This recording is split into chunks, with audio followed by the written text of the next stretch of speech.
Cette semaine, une manifestation des sans-papiers qui tourne mal, un suicide d'un sans-papier désespéré, 12 expulsions en vue. Cette problématique, visiblement, suscite la controverse. Que faire des sans-papiers? Des logiques contradictoires s'affrontent.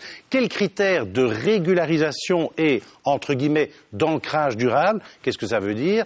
La circulaire de la ministre tarde à venir et, visiblement, il n'y aura pas de moratoire aux expulsions. Et puis surtout, dans l'avenir, que deviendront les nouveaux immigrés futurs sans-papiers? Mes invités ce dimanche, Carina Van Kouter, députée Open VLD, Oumarou, sans-papier, il est le porte-parole de l'UDEP, Karine Lallieu, députée PS, Alex, lui aussi sans-papier et porte-parole de l'association, il sera remplacé en cours d'émission par Mohamed, Jacqueline Galland, députée bourgmestre et maire de Jurbise, Alexis Dessoives, c'est l'avocat notamment de M. Follefac qui s'est donc donné la mort.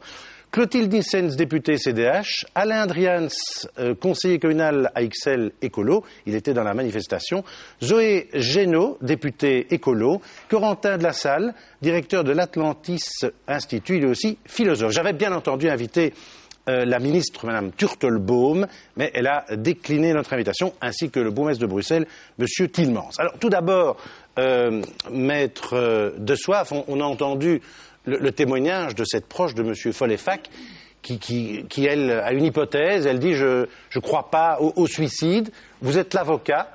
Vous avez entendu. Qu'est-ce que vous allez faire? Tout d'abord, on est tous sous le choc de ce drame, d'autant plus qu'il aurait pu être évité.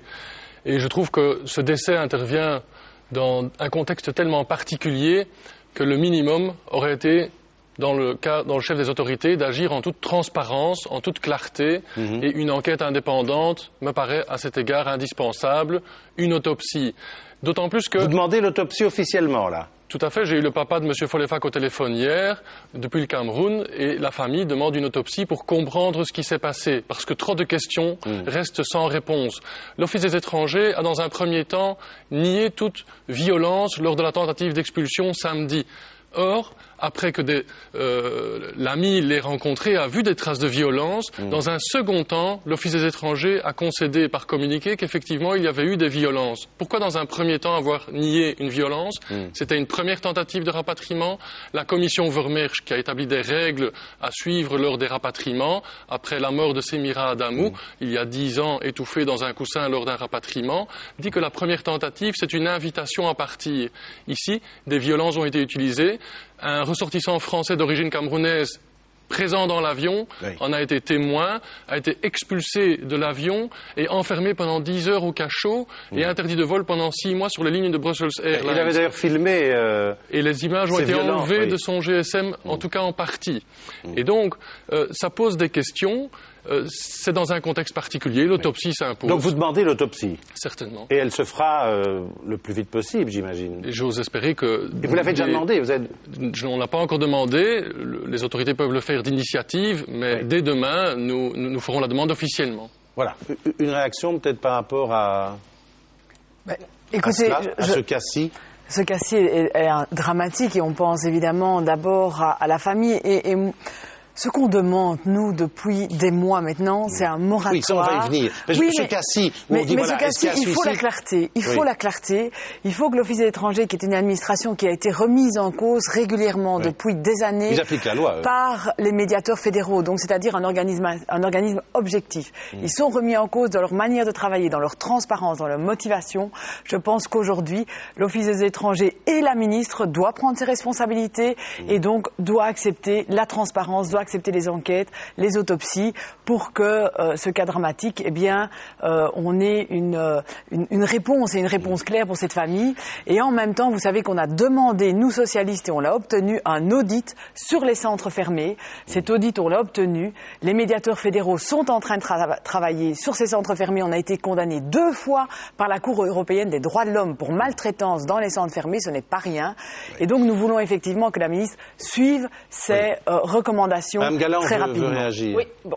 C'est un cas très malheureux qui vient d'arriver à ce jeune Camerounais, mais je voudrais quand même dire que pour le moment, nous sommes quand même dans un état de droit. Il y a des règles et des lois à respecter. La ministre applique les règles qui sont actuellement en vigueur. Et donc, jusqu'à preuve du contraire, c'est un suicide et donc c'est un acte volontaire, même si c'est très malheureux, mais pour le moment, il y a des lois qui sont en vigueur et il faut les respecter.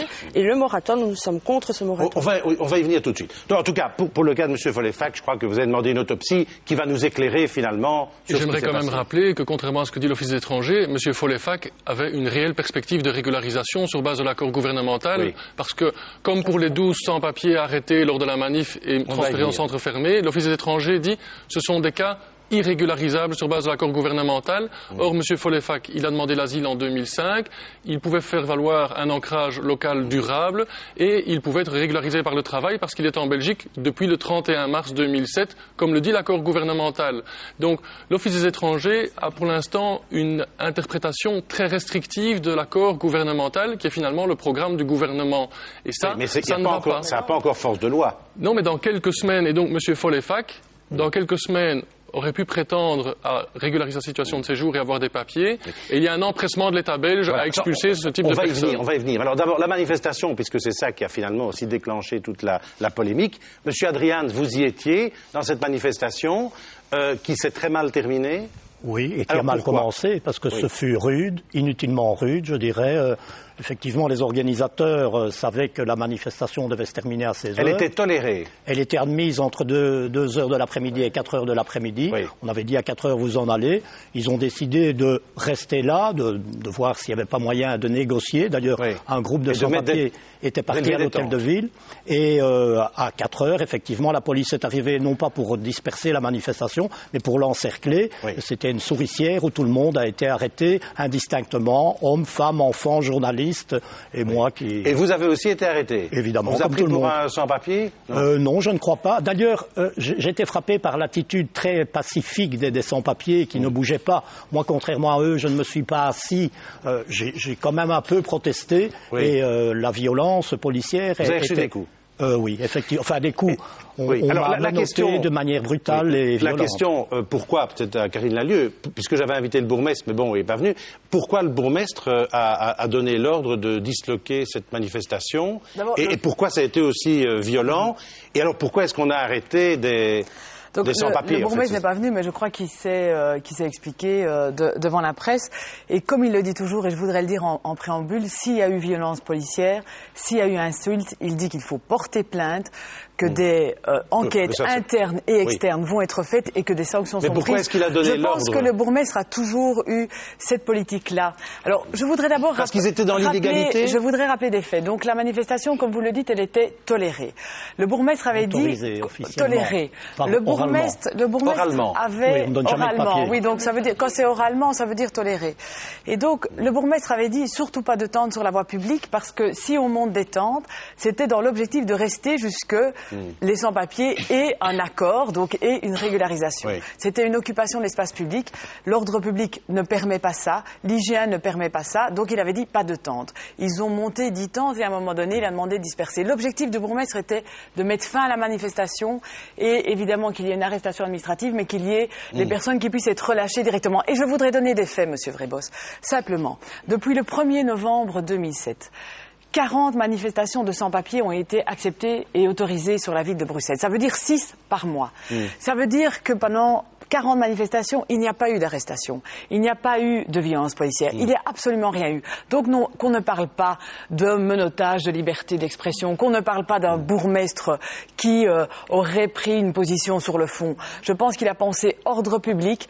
Et d'ailleurs, lundi, il voit les associations pour savoir comment on peut continuer les actions. On a compris votre... Mais encore une fois, je pense que ici, effectivement, le bourgmestre pensait à l'ordre public. Cette ville doit rester conviviale pour l'ensemble des citoyens qui habitent la ville de Bruxelles. Réaction peut-être d'Oumarou par rapport à la manifestation.